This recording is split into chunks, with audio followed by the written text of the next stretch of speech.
En este mercado, en el Mercado Central de Alicante, el día inicia con muchísima actividad. Desde primera hora de la mañana, incluso de la madrugada, los comerciantes, los placeros, vienen de las lonjas cercanas de la provincia de Santa Pola, de Campello, de Villajoyosa, con el producto fresco de kilómetro cero, y ya hay una actividad frenética montando los puestos y la gente, como sabe que tenemos ese producto, viene a primera hora y desde primera hora este mercado está en pleno funcionamiento.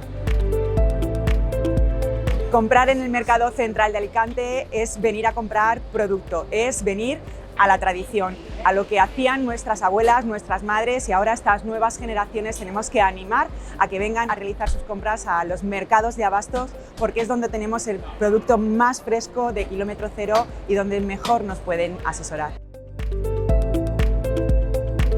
Recomendaría que vinieran a conocer el Mercado Central de Alicante porque aquí van a encontrar absolutamente de todo, desde productos alicantinos, producto local, productos que además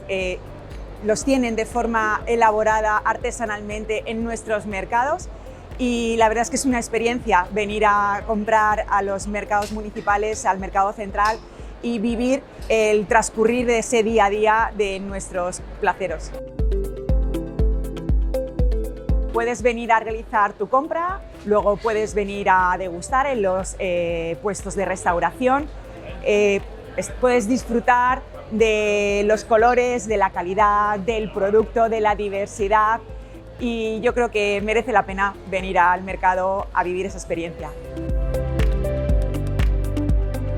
También podemos degustar algo tan tradicional y tan alicantino como es la coca de Mollitas o la coca antoñina. Y si seguimos enumerando, los salazones como la mojama, la hueva, el marrajo o un capellán en una ensalada con un poquito de tomate y unas aceitunas. Animamos a todas esas personas a visitar nuestro Mercado Central, no solamente por la historia que tiene, sino porque es un espacio único, van a vivir una experiencia inolvidable.